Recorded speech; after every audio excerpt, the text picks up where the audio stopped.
murakoze kumva ijambo naho abamenyesha amakuru batamenyerwa nk'ubu niriwe ndaronka ibibazo adresse du CNC rero uriyo kuvyishura bace bampa ikindi kibazo kideturuna ivyo nari mfise sinzi ingene ncankadra mu kubishura sinzi ko nishura ivya mbere sinzi ko nishura la question menga n'iyindi interview dose sinzi ko nsozera ibirori murakoze rero banyakubahwa mwese muri ngaha nongere kandi ndabahe mwiriwe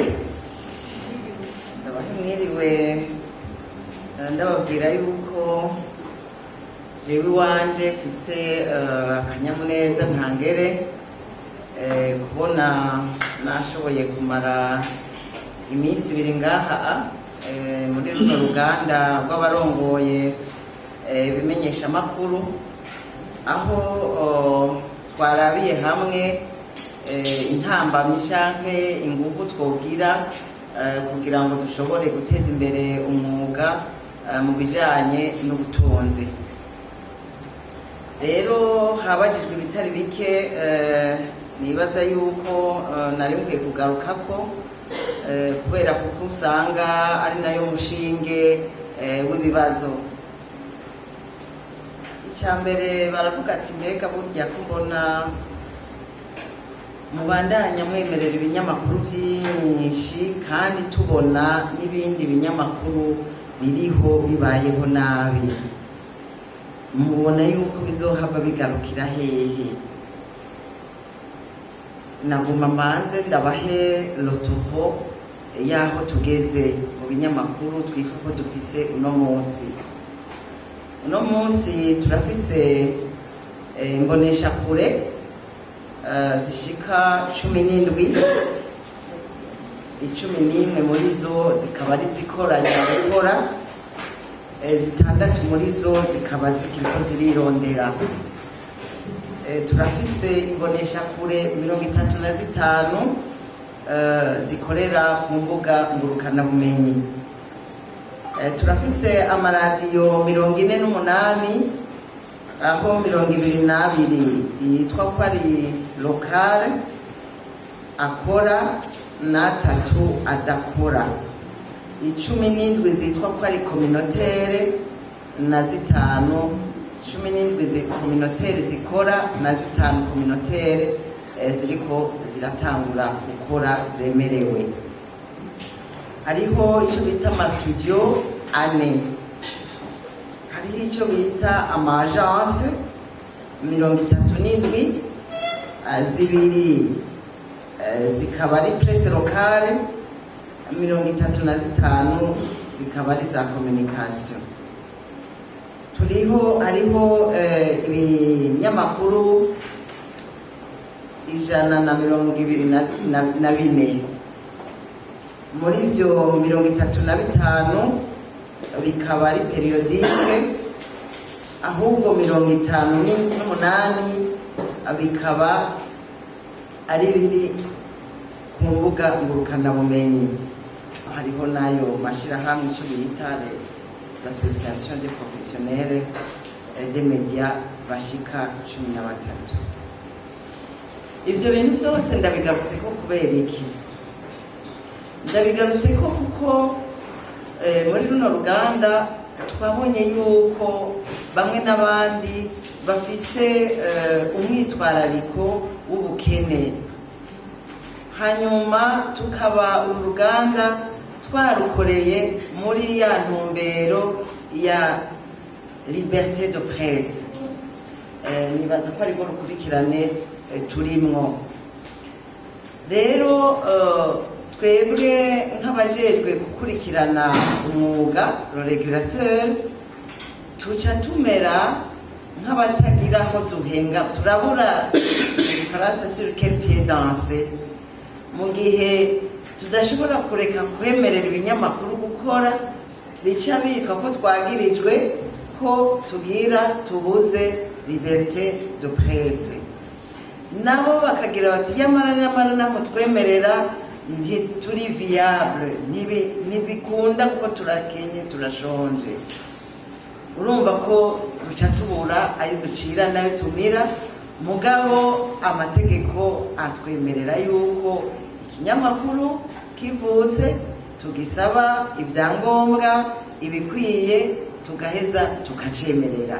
Ko ntituraronka itegeko rivuga igihushane ngo nimukemerere ibinyamakuru.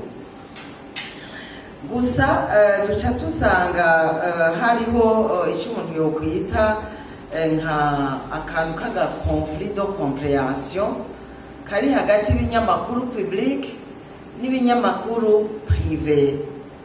Kubera ko ibinyamakuru public biraronka icyo umuntu yokwita amasubside ya leta, imfashanyo ya leta. Niho haba usanga abantu nk'aba RTNB cyangwa nk'abandiragakura bari mieux, bari beaucoup plus à l'aise gusumba abari mu binyamakuru privé. Abari mu binyamakuru privé nabo baca bazana kandi kagoborandya, kuko nabo dusanga ari amashirahamwe yirondera, mais ce sont des entreprises privées.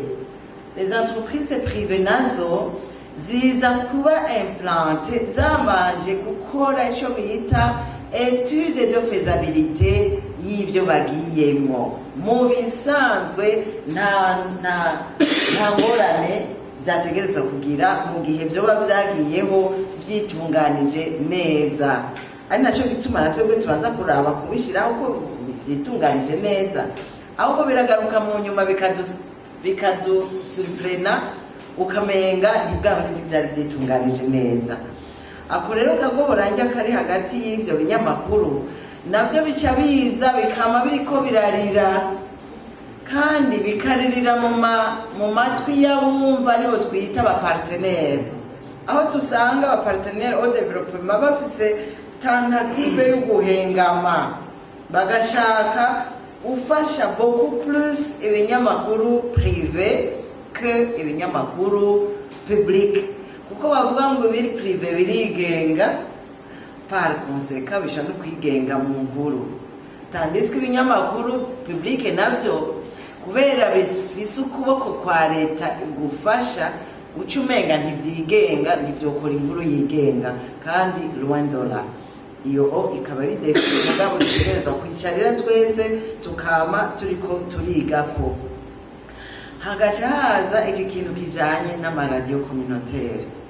Amaradiyo communautaire avuga ati twe turigorewe na kare twibereye kure, na kare ntawe bumva umenga n'ivyo dukora ntibiza, ati gushika umeme na synergie tuyigize dusanga baduhaye intica ntikize. Ihi bambewe nyabo. Nico rero tucicarire bimwe bikomeye, kandi nahabonye Kabaza, nahabonye na Gasorobo. Iyo Kabaza rero jewe nayihaye inyishu ivuga iti aya maradiyo communautaire nyabona dukunde tuyafate mu mugongo, ducishije mu cyo twokwita réseautage. Réseautage irashoboka. Aya maradiyo n'ibinyamakuru bikorera mu gisagara nibihe hole. Murabona ya nkoni abana bakina, umwe ahereza inkoni uwundi ahereza inkoni uwundi ahereza inkoni, nibabihe hole ibinyamakuru communautaire bitungishe grille de programme yabo. Inkuru nazo ziri mu gihugu hagati zishoboye kuboneka, zitume zihabwa abanyagisagara batarinze gufata urugendo rwa kure. Numva umenga iyo foroma irashoboka, kandi bibaye ngombwa tuzoyikorere ko mu minsi iza, tuyige neza ingene yokora ku buryo umwenegihugu aronka inkuru ijanye n'ivy'ubutunzi bitagoranye, kandi aya masineriji yubakwa ntibasubire gufata abantu ku rugero rutandukanye, bafate ibinyamakuru byose byayigiyemo ku rugero rumwe, kuko sintegera igituma ngo yoja ku rugero rutari rumwe kandi ari ikinyamakuru nk'ibindi.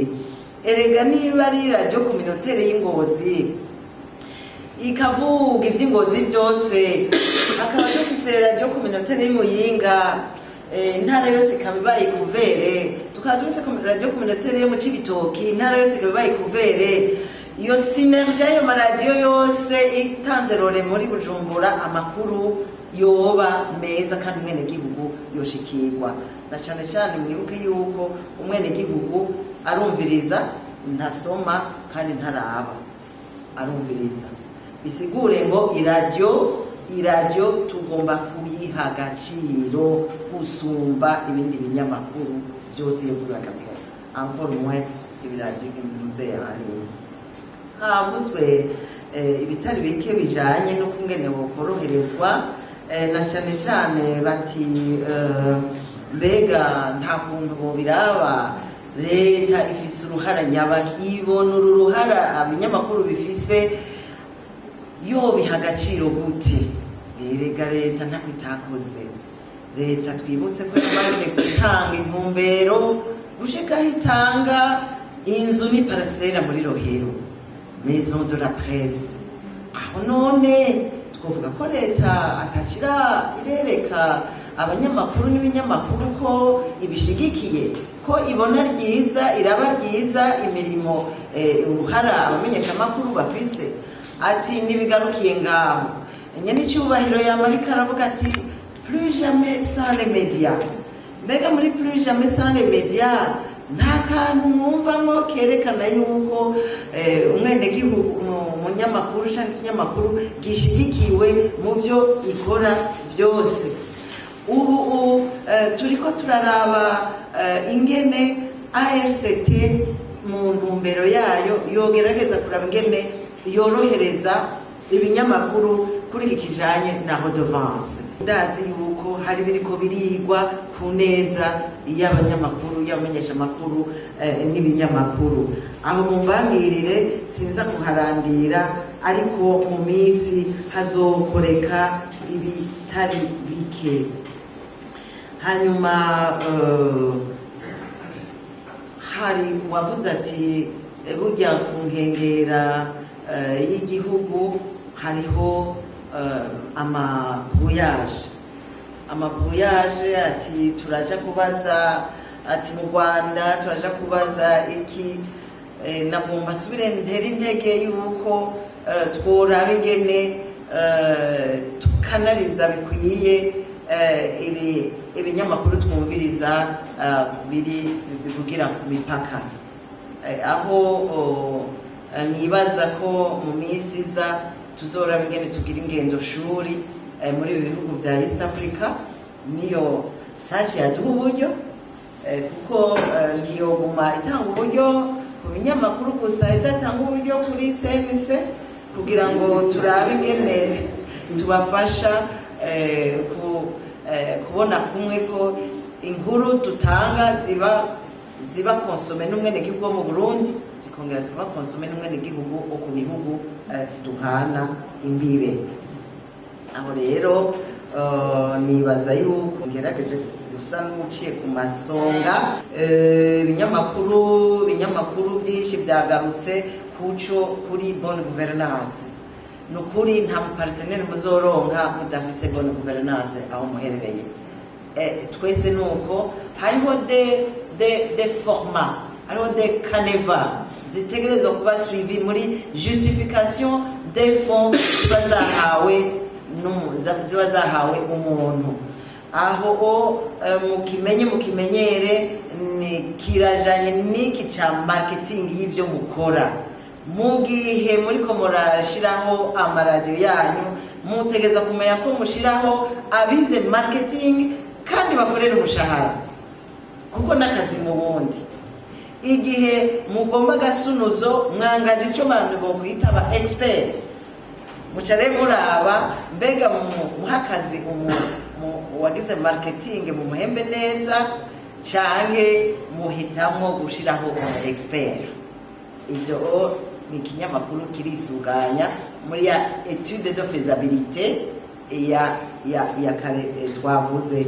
Sino ibimenyesha makuru public vyo Birundi bikorera muri ya budget programme. ni PTBA abo barazi ingene babikora kandi abakozi babo baba bafise security ikwiye mu kijanye n'amakontra mboneho mbere no kubakeza. Nibajije rero ko noba ngize retour y'ivyavuzwe, reka mfate akanya keza ko kuvuga nti kuba jewe ndeka iyi misi nkayibloka nkicara nkagumamo, simba ndiko ndata umwanya, mba ndiko ndiga, kuko ejo sinshobora kuronka ico nigovyora nahawe umurimo wo kuba mu bamenyesha amakuru hanyuma sindababemo. Bavuga mu Kirundi ngo ugomba inka nkazo, gutyo tumenye kumwe ibitugoye. Abazanye rero iki ciyumviro c'ingene twoduza akariro ku kijanye n'ubutunzi, bagwiza amateme n'amatematike, tubandanye twicarana, ahubwo nk'uko nabivuze vyinshi biri muri wa mugambi w'imyaka 3 wa senise, ahubwo aba bantu batanga uburyo nyabona nibakumbure babuzane tubitegurire hamwe kugira ngo matematike babe ajanye n'ibihe kandi ajanye n'ibiri muri ya programme plan stratégique triennal du Conseil national de la communication. Ahasigaye ndabakengurukiye.